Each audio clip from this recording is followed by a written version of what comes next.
Olá, sejam muito bem-vindos a mais um estudo promovido pelo Centro Espírita Bezerra de Menezes, o Apóstolo do Bem. Hoje nós teremos o tema O Centurião de Cafarnaum, com a palestrante Raquel Nikolski. Antes de iniciarmos o estudo, nós vamos cantar a música Luz do Ser.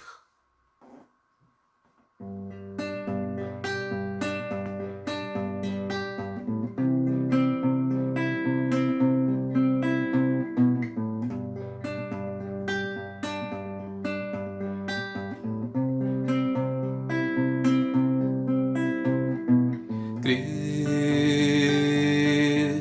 na força da vida, crer na vinda de um homem amor, crer e agradecer, ser aquilo que somos, ser assim a luz a brilhar no fim, ser então aquilo que cremos, servindo e amando, com a nossa consciência em ação, pois temos terra e água, só basta plantar. Servir é fazer luz, sejamos a luz, pois temos terra e água, só basta plantar. Servir é fazer luz, sejamos a luz, seja luz, faça luz, luz, brilhe em luz.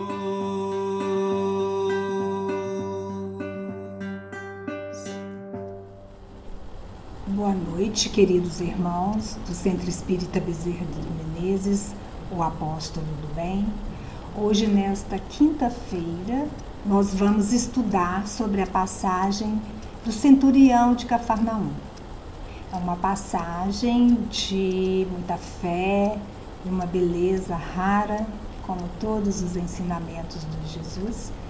E nós vamos primeiramente dar as boas-vindas aos nossos benfeitores, assim como aos nossos irmãos que estão nos acompanhando, nos assistindo, e aqueles que fazem parte da nossa casa, o Centro Espírita Bezerra de Menezes, o Apóstolo do Bem, aqueles que estão em tratamento, enfim, aqueles queridos dos nossos corações.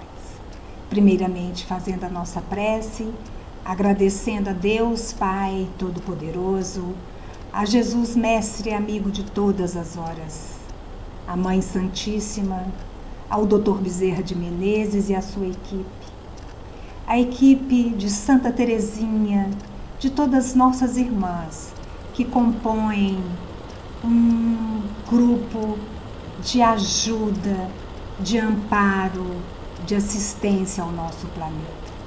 E assim, Senhor Jesus, convidando a cada um, em cada um dos seus lares, a darem as mãos, queremos aqui fazer a comunhão necessária a cada um neste momento, enquanto espírito reencarnante neste planeta, a fazer aquela corrente do bem, abraçando a essa terra que nos deu a oportunidade da reencarnação e assim fazer a gratidão, o agradecimento sincero a todos aqueles que primaram por essa nossa oportunidade. Paz para todos, que a luz do alto esteja presente nesse momento, mas não só agora, Senhor Jesus, em todos os momentos da nossa vida, como temos sentido. Que assim seja. Graças a Deus.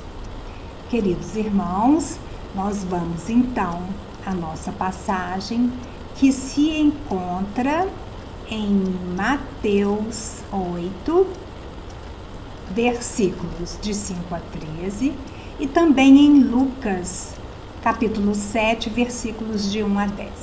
Nós vamos ficar com a passagem de Mateus.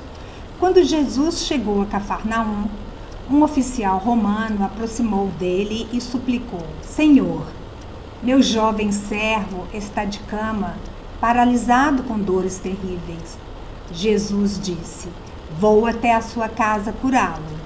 Mas o centurião respondeu: Senhor, eu não sou digno de que entres em minha casa, mas diz, e somente uma palavra, e o meu criado há de sarar. Porque também eu sou homem sujeito à autoridade e tenho soldados às minhas ordens. E digo a um, vai ali, e ele vai. A outro, vem cá, e ele vem. E ao meu servo, faze isso, e ele faz.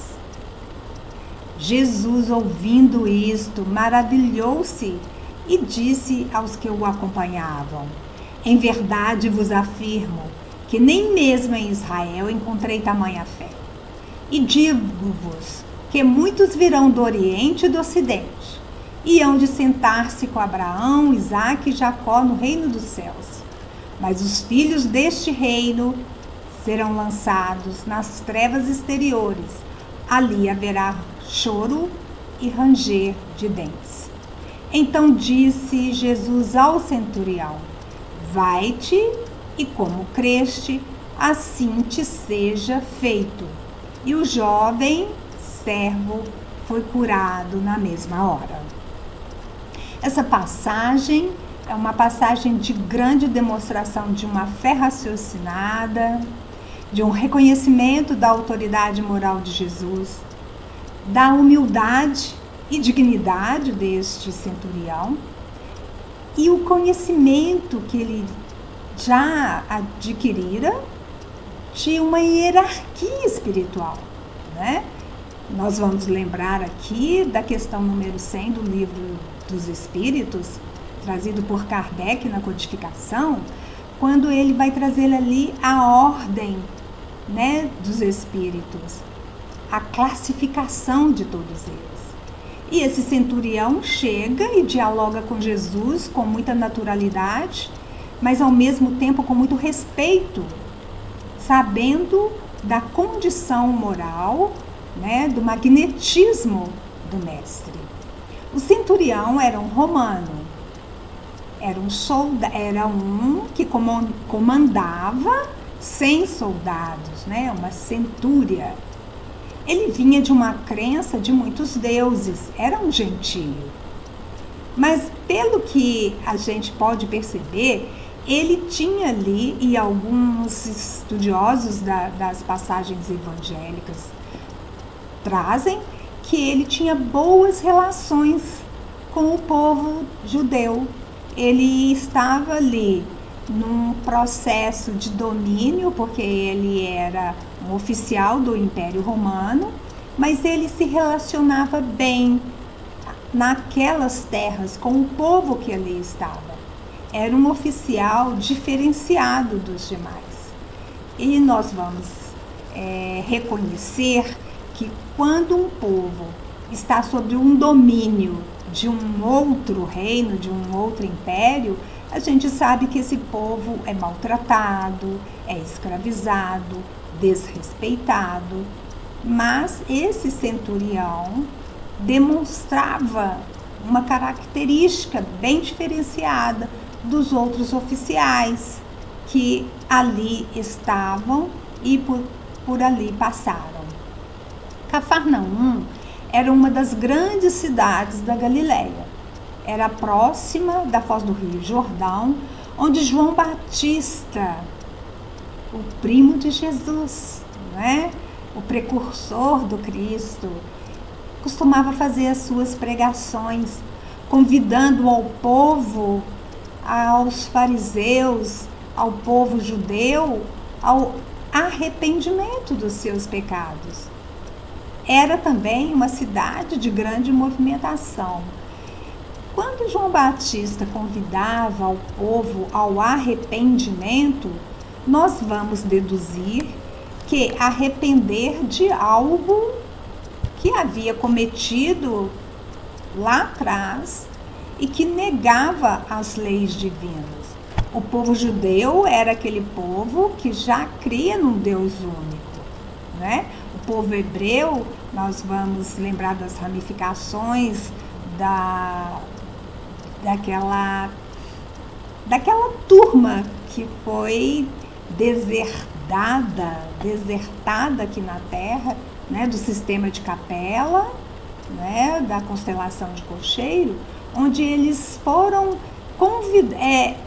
expulsos mesmo para vir aqui para a Terra, para ressarcir, para reaprender a buscar alguns valores que estavam esquecidos. Eles não acompanhavam moralmente os seus compatriotas, né? Aqueles do seu sistema ali de Capela. Eles, por terem uma moral aquém daqueles que ali habitavam, foram deserdados, né? Desertados. Eles estagiaram aqui por um tempo e muitos ainda estão aqui, né?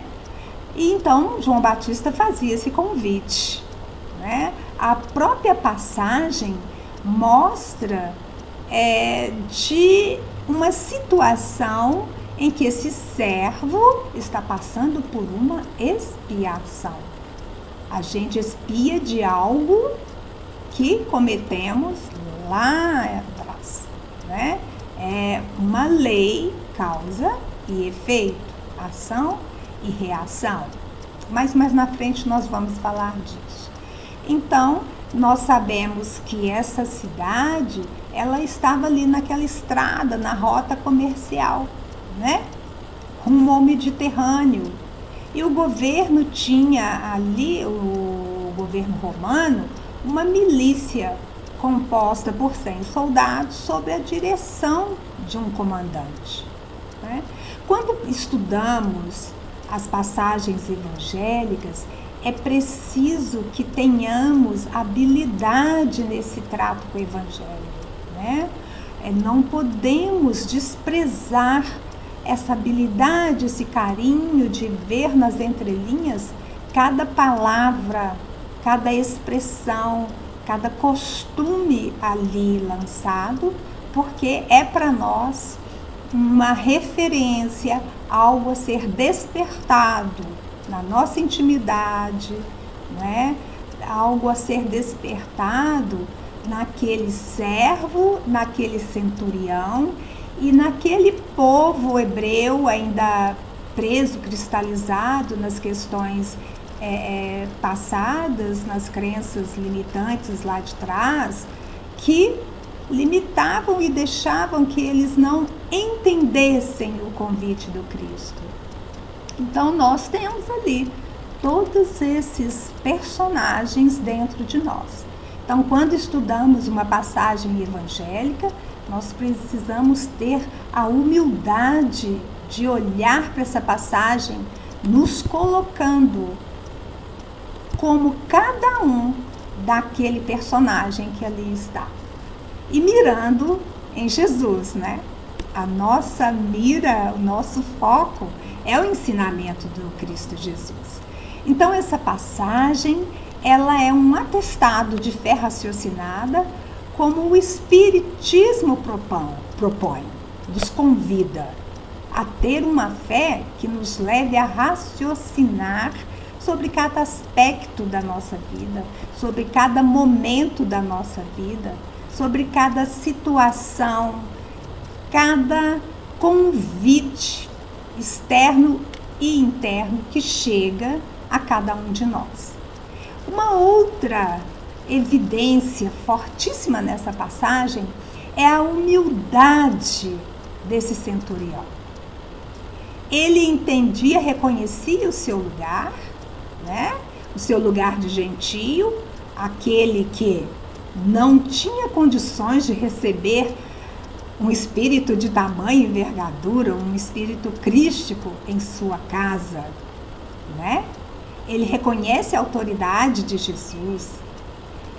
E ele também é um espírito que, mesmo nesta condição de gentio, ele se esforçava e ia além. Ele não deixava que essa condição de estar a serviço do governo de Roma, ali, junto ao povo hebreu, ao povo judeu, e sendo, de certa forma, com um olhar, né, de desprezo pelo povo, porque era um império que estava ali subjugando aquele povo, né? Era uma situação desagradável, mas ele não deixava que isso o impedisse de buscar não só a ajuda para o seu servo, mas a ajuda para si mesmo, porque aquele que pede, que intercede pelo outro, ele é visto com os olhos do alto como aquele que merece atenção dos espíritos de alta envergadura, né? Nós vamos lembrar aqui do pedir e obtereis, e como pedir, e como obter, e como é que esse nosso pedido vai refletir no outro a quem a gente está direcionando a nossa vontade de que fique bem, de que cure, de que se reabilite. Esse centurião, ele intercede pelo seu servo, que com certeza era uma pessoa querida do seu coração, né? E quando ele expressa ali essa humildade, né, essa fé, ele está se despojando de todo preconceito. Ele não está em nenhum momento naquela posição de julgamento, né? Será por que o meu servo está passando por isso? Ou será como que o Cristo vai me atender? Será como que eu serei visto pelos discípulos que acompanham o Cristo?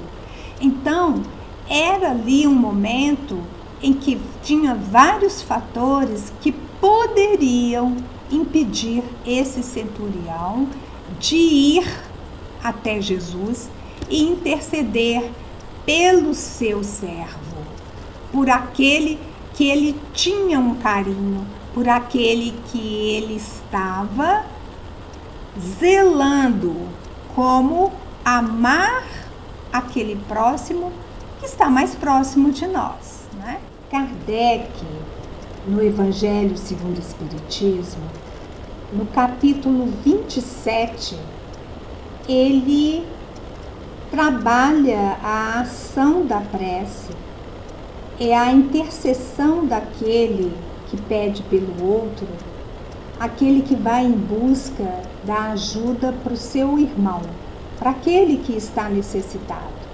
não é? Então, quando ele fala da ação da prece, no item 14, a transmissão de um pensamento, não é? Ele pinça dentro de nós a necessidade de irmos interceder não só pelo nosso familiar, por aquele que conosco convive, mas também pela humanidade, né? Porque muitas vezes a pessoa que não tem condição, não se sente ali em condições de fazer uma prece, não uma prece verbal, mas uma prece em pensamento, uma prece curta, mas bem sentida, todos nós podemos fazer, né? Então a gente imagina que esse servo, ele também já fazia um movimento na busca de uma ajuda com Jesus, na busca de uma ajuda que possivelmente ele já escutava falar dos atos, das curas, da pregação de Jesus. né? Então, quando Kardec estuda e traz para cada um de nós como que nós devemos nos proceder quando nós, em oração, em prece, buscamos a ajuda para alguém, muitas vezes aquele necessitado, ele não usa das palavras adequadas, ele não sabe ainda como pedir, mas nós podemos interceder por ele.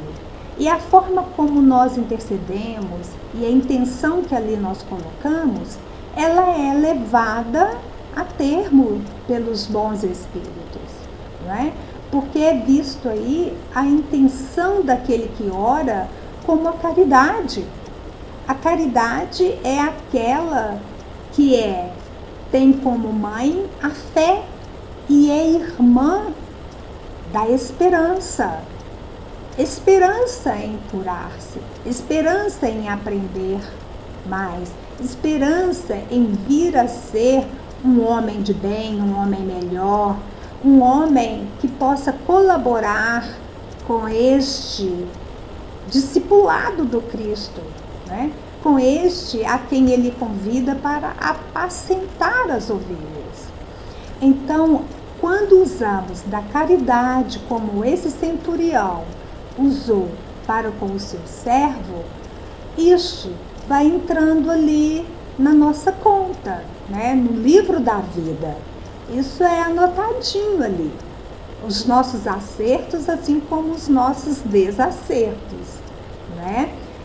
Esse servo, provavelmente, ele estava ali trabalhando no expurgo dos desacertos, assim como nós, aqui num planeta de provas e expiações, estamos cada um dentro do seu cadinho, como dizia Francisco Cândido Xavier, dentro do seu lar, vivendo o que foi destinado de acordo com a nossa busca consciencial, né?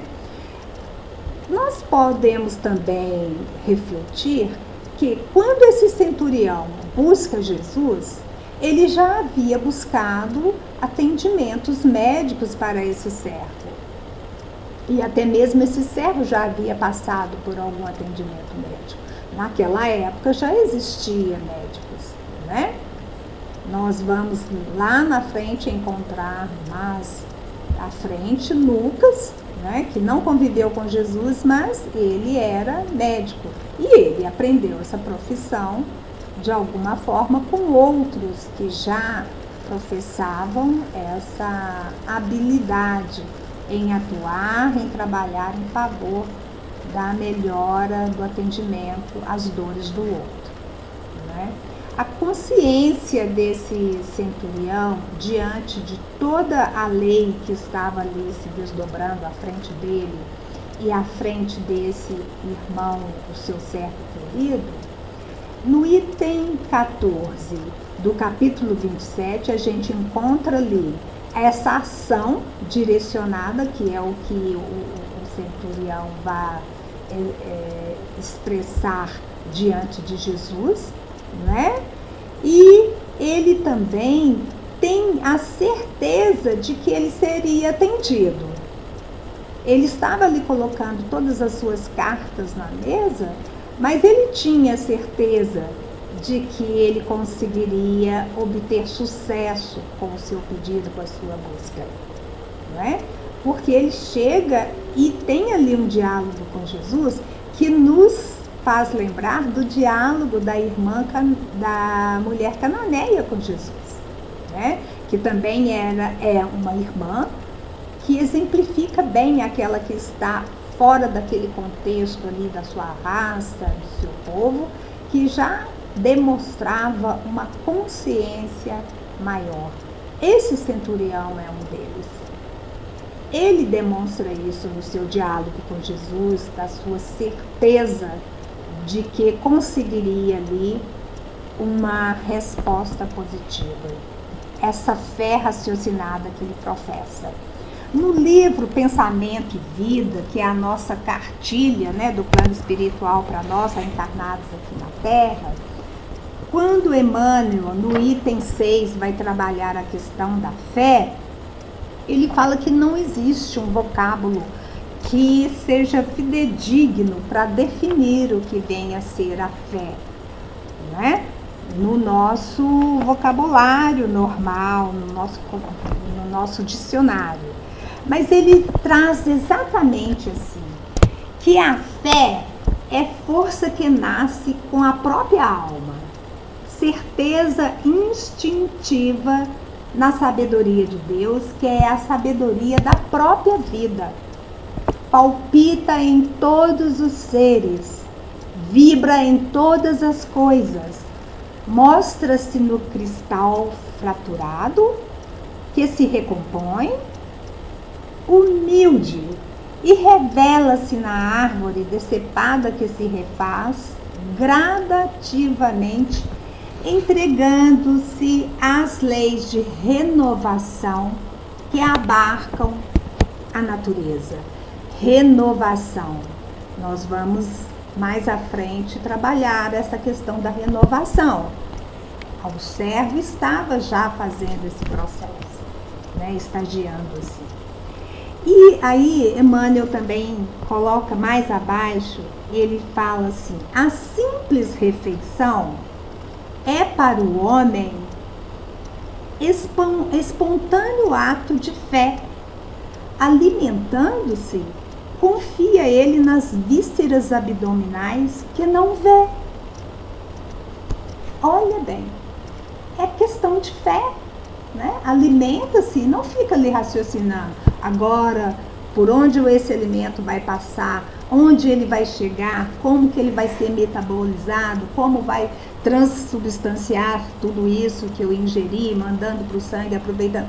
Não, o homem não precisa fazer isso, mas ele acredita nessa digestão que se fará e no aproveitamento de todas aquelas substâncias que ele ingeriu, né?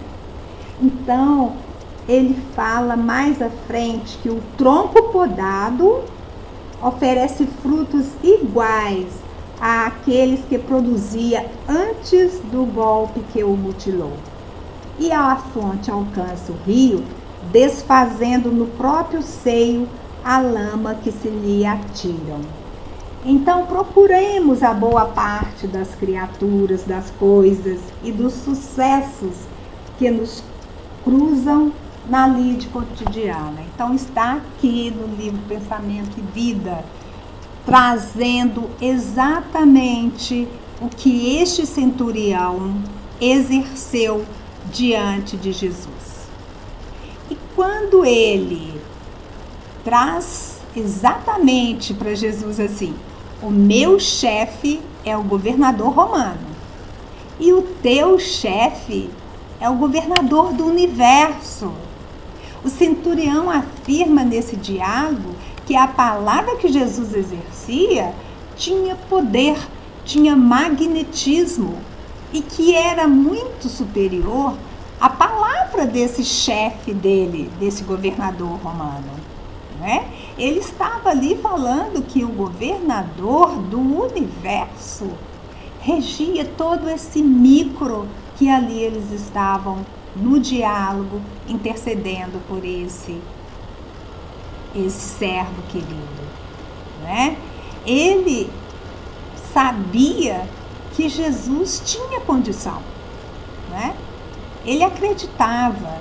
E quando ele fala que a palavra de Jesus era aquela que exerceria sobre o seu servo uma força tamanha que poderia curá-lo, ele ressalta ali que ele tinha a palavra diante dos seus subordinados. E quando ele dava o comando, esse comando era atendido. Quiçá o comando de Jesus, né? O comando de uma fala crística. Porque o olhar de Jesus, segundo os relatos evangélicos, era o olhar compassivo. A sua fala é de uma suavidade, como relata Emmanuel, né, como relata os nossos irmãos que estudam e nos trazem esse banquete de luz que o Evangelho e que a Boa Nova revela para todos nós. Então a gente fica, ao ler, a gente já fica imantado, magnetizado pelaquela palavra que Jesus pronunciava, e mesmo com todas essas traduções que elas sofreram, essas modificações, mas o cerne daquela palavra está ali, né? E a palavra, conforme Paulo traz, que é a lei, né? A lei divina, a palavra é a verdade, é a palavra que liberta. E aí lembramos de Jesus falando: eu sou o caminho, a verdade e a vida. Então, a verdade, a palavra é a verdade, a palavra é a lei que liberta, né? O centurião pensou em buscar Jesus, pedir pelo seu servo, emitiu ali aquele pensamento antes de agir.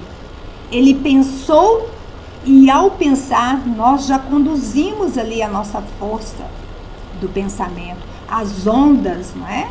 Que alcançam o outro, a quem a gente está direcionando a nossa vontade.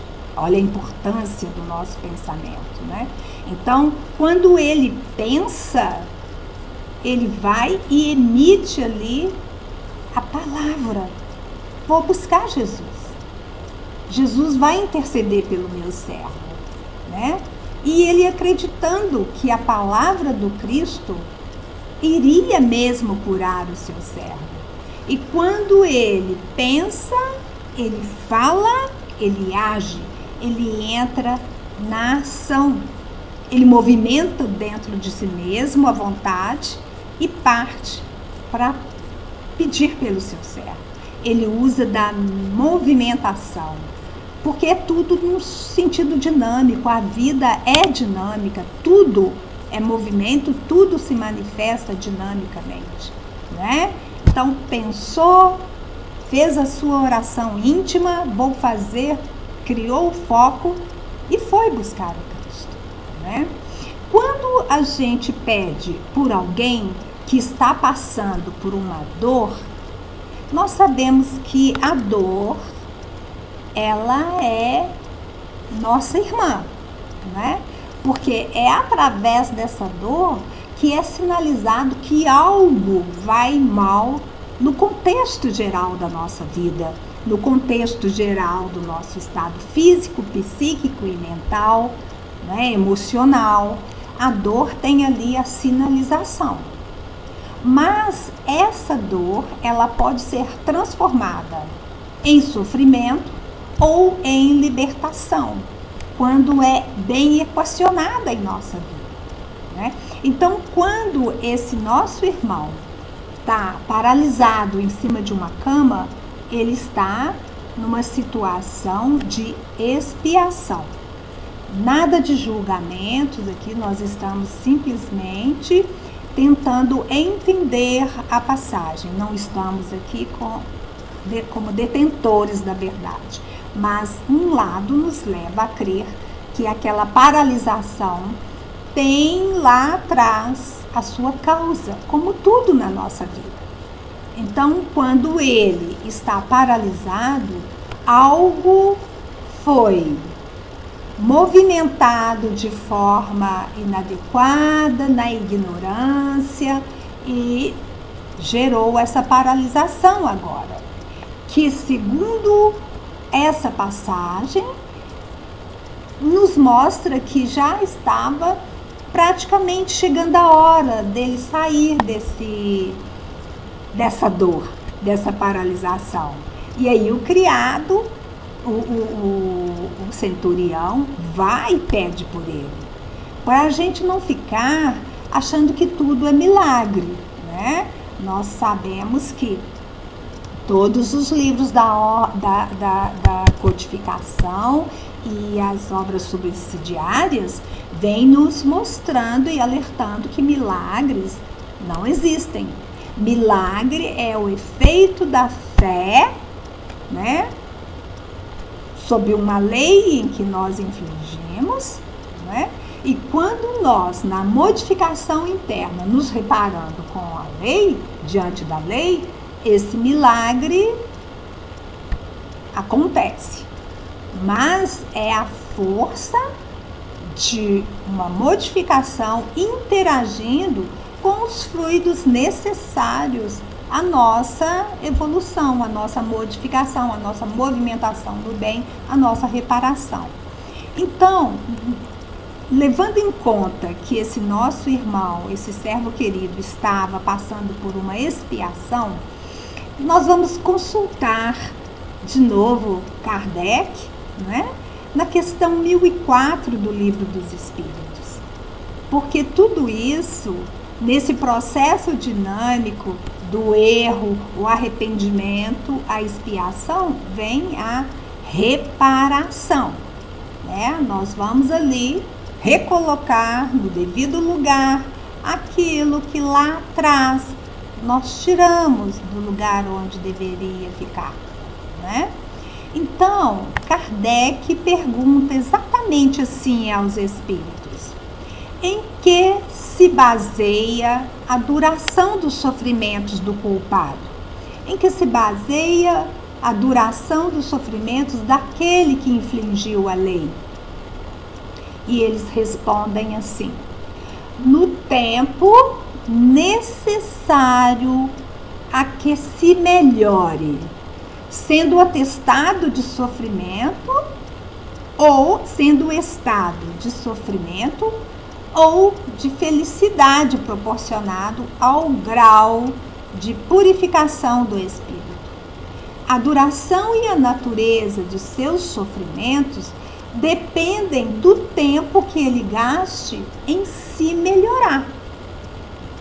À medida que progride e que os sentimentos se lhe depuram, seus sofrimentos diminuem e mudam de natureza. Ora, os processos químicos mostram isso, né? Estou ali naquela posição em que me faz refletir, pensar num ato anterior. Aquilo que eu agi impensadamente, ou às vezes até articulei a respeito, mas na época era assim que eu entendia que deveria ser, por ignorância, por estar distanciado da lei divina. E quando nós distanciamos de Deus, nós fazemos bobagem, isso não precisa ter dúvida, né? Então, nesse momento em que erramos, é necessário que, o que eu fiz aqui? O que eu posso fazer agora para melhorar isso? Eu não quero ficar nessa posição, né? Errei, admito, saio da culpa, que a culpa tem nos afundado cada vez mais, né? A culpa tem sido aquela que tem impedido o nosso crescimento, a nossa evolução, tem impedido de caminharmos para fazer o que se deve fazer, né? Então, quando nós admitamos que esse erro foi real, responsabilidade, né, minha, é algo íntimo e pessoal, é intrínseco, eu que vou ter que arcar com a responsabilidade desse ato, então eu arrependo, é necessário que se arrepende. Poxa, eu não deveria ter feito, isso eu não faço mais. Então, aquele tempo em que eu levo para entender que aquilo eu não faço mais, né? Eu entro num processo ali que eu rumino por um tempo, mas saio dessa ruminação.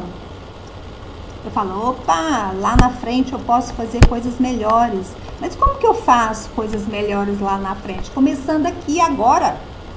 É nesse momento, não é na próxima reencarnação, não. É agora. O que eu posso fazer?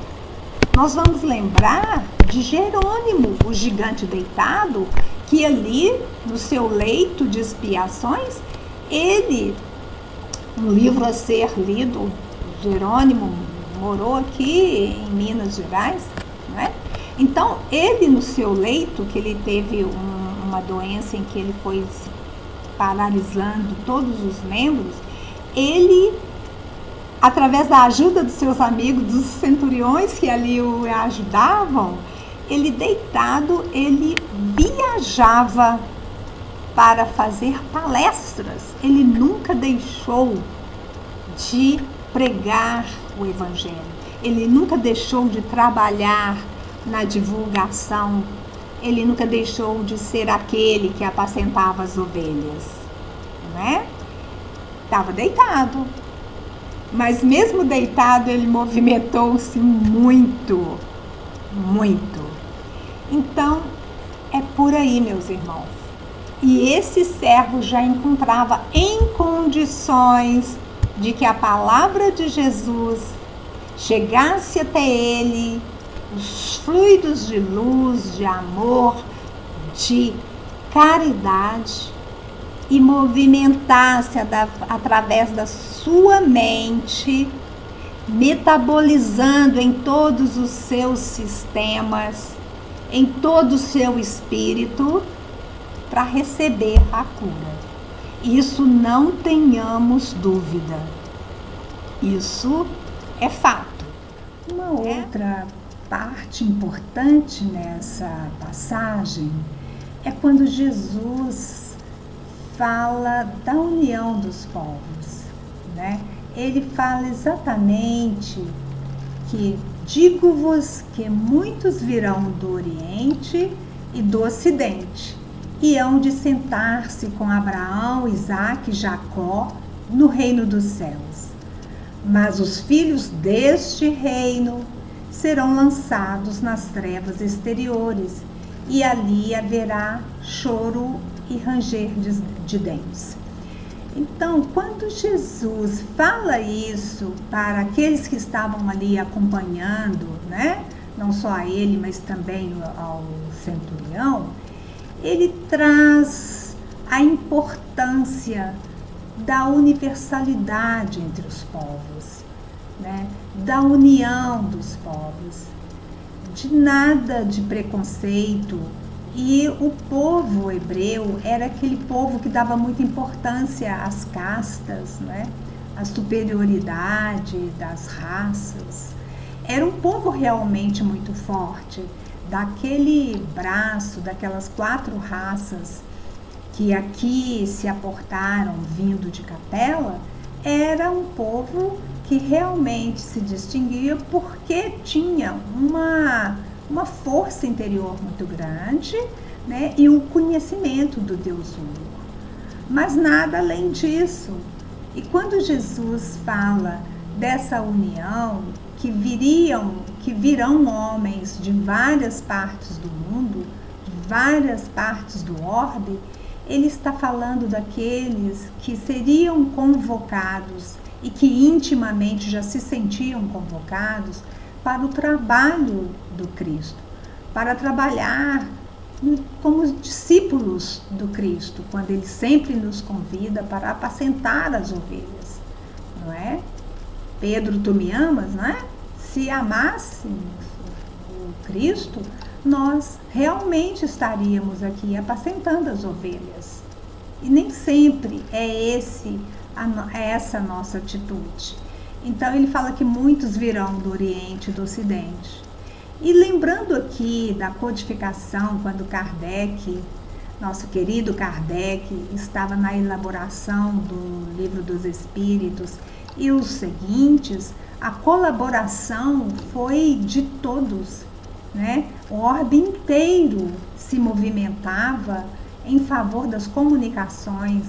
A sociedade parisiense, muitos não o aceitavam, mas ali nós tivemos vários que com ele colaboravam, né? Camille Flammarion, Leon Denis e muitos outros, as médiuns que com ele estavam ali trabalhando, se esforçando, e não foi um trabalho simples, foi muita dedicação e às vezes com algum sofrimento, né? Com alguma dor, né? Mas ali não existia sofrimento, tinha ali o prazer de estar no trabalho do Cristo, né, na terceira revelação.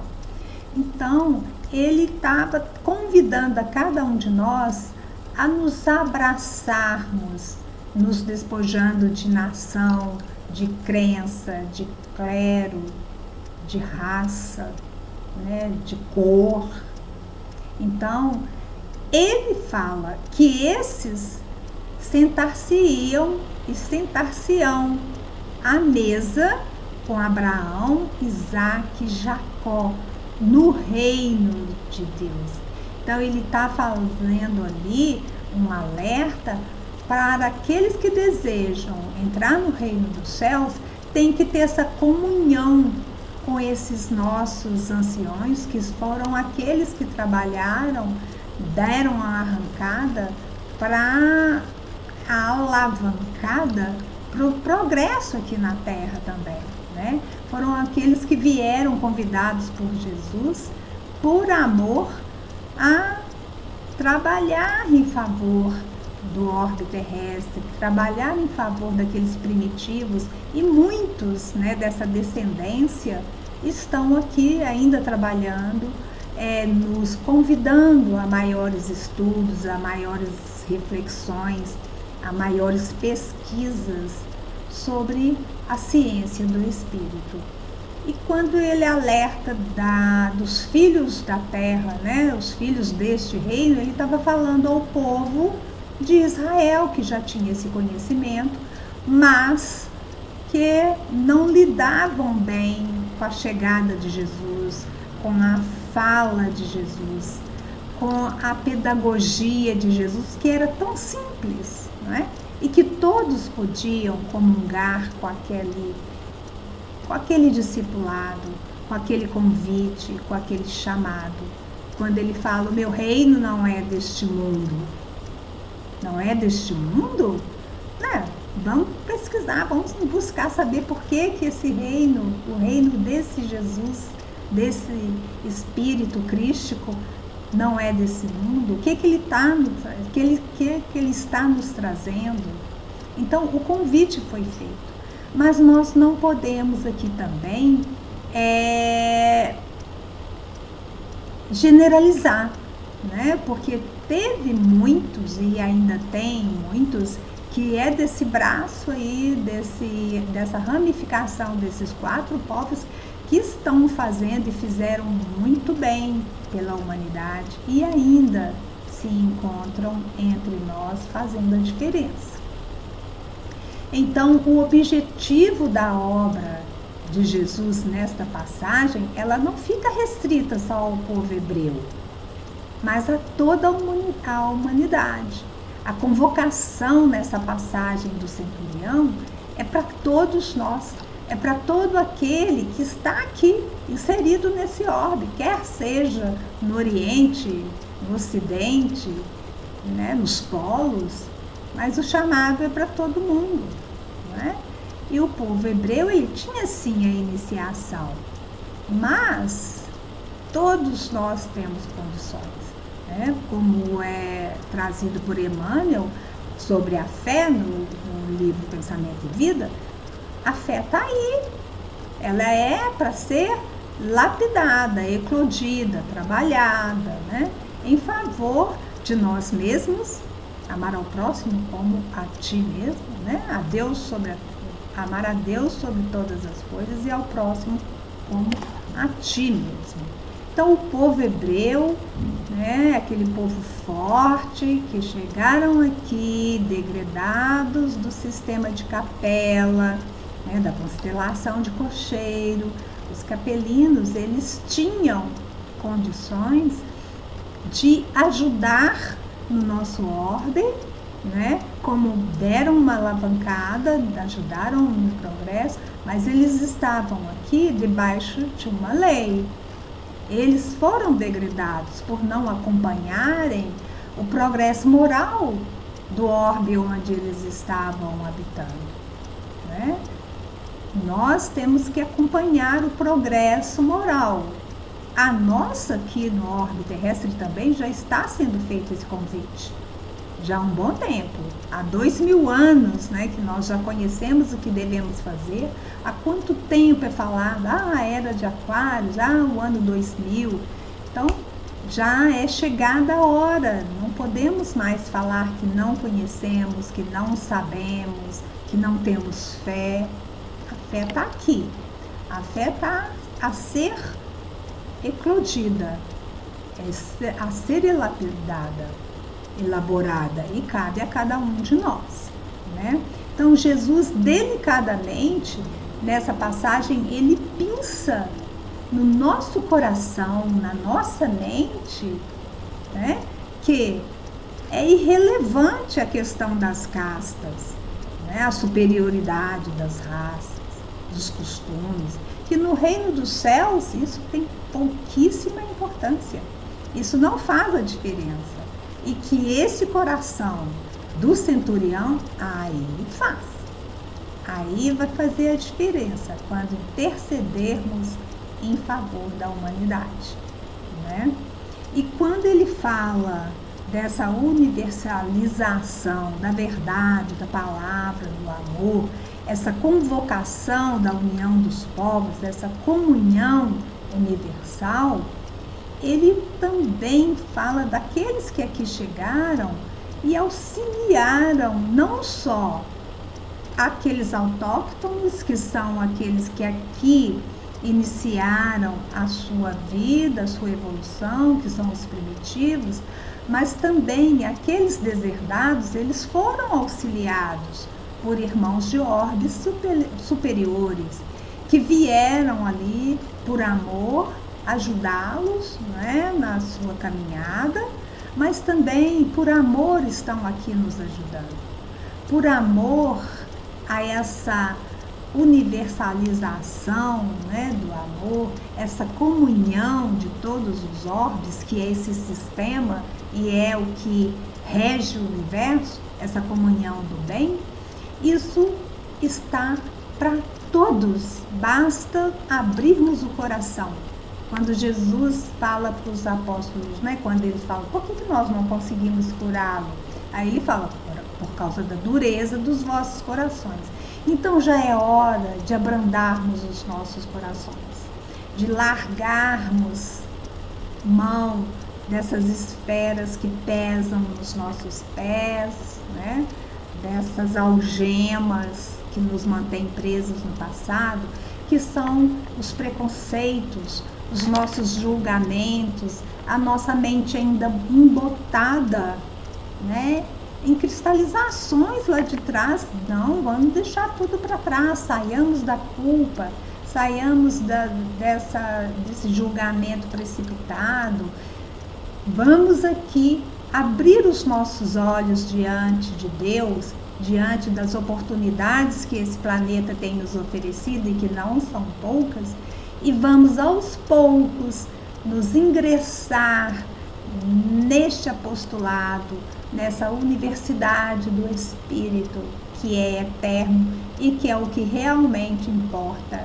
E esse centurião, que com certeza é um desses espíritos que vieram aqui por amor nos auxiliar, lembrando aí de Alcione, no livro Alcione, ela é alertada quando ela pede para vir ajudar um espírito amado, querido ao seu coração, ela não é alertada que aqui nesse orbe seria o orbe do pecado, o orbe pesado, a orbe das dores, e que era para ter muito cuidado, mas muitos estão aqui por amor, como Alcione, como este centurião e como Jesus, fazendo esse trabalho do apacentamento das ovelhas, no despertamento daquele que precisa já galgar um degrau, fazer a sua escalada a reinos, a orbes melhores. Isso está na nossa mão, isso é livre-arbítrio, né? Cada um de nós tem essa tarefa a ser desenvolvida. E diante desse testemunho de fé raciocinada, humildade, esperança, amor ao próximo, respeito, né? Esse centurião sugere para cada um de nós que ele é, sim, um daqueles que aqui chegaram, né? Vindo de outro planeta, de outro orbe, como é trazido no livro A Caminho da Luz por Emmanuel, para alavancar, para nos ajudar, para estender as mãos a todos nós, rumo a um progresso que cabe a todo e qualquer ser que aqui habita. Agradecemos a Jesus, agradecemos a essa passagem maravilhosa que por um bom tempo está povoando a nossa mente e ela fica em nosso estado íntimo, e agradecendo a oportunidade desse estudo, a vocês que nos ouvem, nos assistem, nos sustentam, a essa divina luz que chega e nos convoca a sair do lugar da paralisação. Então nós vamos agradecendo a Jesus, agradecendo ao bem que rege o universo e que convoca cada um de nós àquela postura de interceder primeiramente pelo nosso progresso, pela elaboração de uma fé raciocinada, da instrução que convoca cada um a movimentar-se no bem, e agradecendo o Senhor Jesus por essa terra que nos recebeu e tem nos dado condições de aqui aprimorarmos, tendo em foco a sua palavra de amor, o teu exemplo de luz, de caridade, de ternura, e que o abraço fraterno que cada um de nós deveremos ter possa também receber o abraço de Jesus neste momento, abraçando todo o nosso orbe terrestre e abraçando a cada um de nós que já estamos no abraço fraterno a toda a humanidade. Que assim seja, paz para todos, graças a Deus.